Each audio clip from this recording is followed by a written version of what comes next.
अरे मोटी चाची, मैंने सुना है आपके बेटे की नौकरी लग गई है। हाँ हाँ, सही सुना है।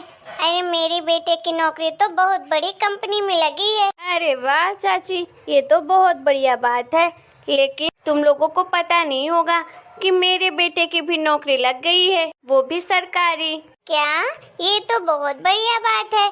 अरे मेरे बेटे की नौकरी तो पहले से ही लगी हुई है, वो तो पुलिस में है। तुम लोगों को तो पता ही है। हाँ हाँ भाई, हमें तो पता है। लेकिन सविता, तेरा बेटा पुलिस में हुआ, तूने मिठाई नहीं खिलाई। अरे मोटा चाची, मिठाई का क्या है, हम पकवान बनाकर खिला देंगे। अब हमारे घर में किस चीज की कमी है?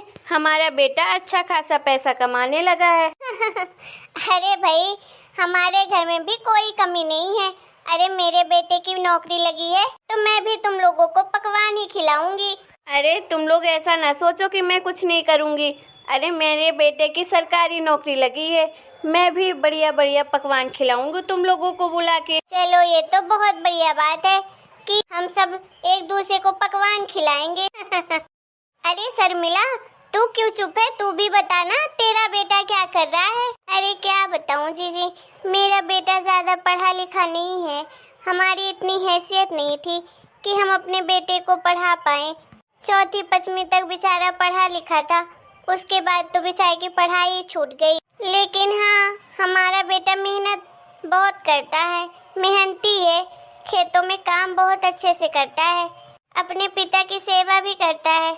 अरे भगवान, मेरे जैसा पुत्र तो सबको दे। अरे मेरे पुत्र की तो इतनी सुरीली आवाज है कि उसकी कोई आवाज सुन ले तो मन मुग्ध हो जाता है। अरे भाई, मेरे जैसा भी पुत्र सबको दे। अरे मेरा बेटा तो इतना ताकतवर है कि कोई भी पहलवान अगर आ जाए उससे लड़ने के लिए तो मेरा बेटा ही जीतेगा। मेरे बेटे के पहलवानी से तो सब डरते हैं। अरे मेरा पुत्र भी किसी से कम नहीं है। अरे मेरा बेटा तो इतना विद्वान है कि जो कोई भी चीज एक बार पढ़ लेता है, देख लेता है, तो उसे तो जिंदगी भर नहीं भूलता है। वो तो बहुत ज्यादा बुद्धिमान है। गांव भर में सब उसकी बड़ी तारीफ करते हैं कि जरूर एक दिन ये कोई बड़ा आदमी बनेगा। और बताओ, हो भी गया सरकारी नौकरी में। अरे शर्मिला, तू भी तो बता अपने बेटे की खूबी। कोई ना कोई खूबी तो उसके अंदर भी होगी। अब मैं क्या बताऊं जीजी, अब ना मेरा बेटा इतना पहलवान है और ना ही इतनी सुरीली आवाज है और ना ही इतना पढ़ा लिखा है, तो क्या ही खूबी बताऊं मैं आपको। अरे यही तो है मेरा बेटा जो सामने से आ रहा है। पंछी सुर में गाते हैं, भौरे गुनगुनाते हैं, यूं फिजा बुलाती है हवा। अरे तेरा बेटा तुझे देख कर चला गया और जरा सा रुका भी नहीं। अरे नहीं नहीं मोटा चाची, अरे वो कोई जरूरी काम से जा रहा होगा, इसलिए उसने कुछ नहीं बोला। अरे ये जो नीली शर्ट में आ रहा है ना, वो मेरा बेटा ही है, पहलवान बेटा। अरे मोटा चाची, आपका पहलवान बेटा तो आपकी तरफ देखा भी नहीं। अरे वो भी किसी जरूरी काम से जा रहा होगा, इसलिए नहीं देखा। ऐसी बाणी बोलिए मन का आप है खोर, और उनको शीतल करे आप शीतल हो। अरे शकुंतला, तेरा बेटा भी अभी अभी गया, वो भी तो तेरे तरफ देखा भी नहीं। अरे जीजी, वो तो किसी जरूरी काम से गया होगा, वरना जरूर बात करता आप लोगों से भी। अरे माँ, आप क्यों गई थी पानी लेने के लिए? रुको। अरे बेटा, घर में पानी नहीं था, इसलिए गई थी। अरे माँ, मैंने कहा था ना आपको कि आप कहीं मत जाना, घर में आराम करना। आपकी तबीयत ठीक नहीं है तो फिर आपको क्या जरूरत थी मटकी लेकर पानी लाने की? मैं तो खेत से आ ही गया था, मैं तो लेकर ही आ जाता फिर पानी। अरे माँ, कितना भी आपको समझाऊं, आप तो मेरी बात बिल्कुल भी नहीं सुनती हैं। अरे आपकी और ज्यादा तबीयत खराब हो जाएगी तो फिर मैं क्या करूँगा? अरे बेटा, पास में ही घर है, ले जाऊंगी मैं पानी। तू क्यों परेशान हो रहा है? तू तो वैसे भी थका हारा आया होगा खेत से। चल तू घर चल, मैं आती हूँ अपनी सहेलियों के साथ। नहीं माँ, लाओ मटका मुझे दो, मैं ले जाऊंगा। अब धीरे धीरे आप आते रहना अपनी सहेलियों के साथ। ये मेरा बेटा है नकुल, मेरा एक ही बेटा है जिसके लिए मैं कुछ नहीं कर पाई, उसे मैं पढ़ा लिखा भी नहीं पाई। अरे बिटिया, तू इतना उदास क्यों होती है?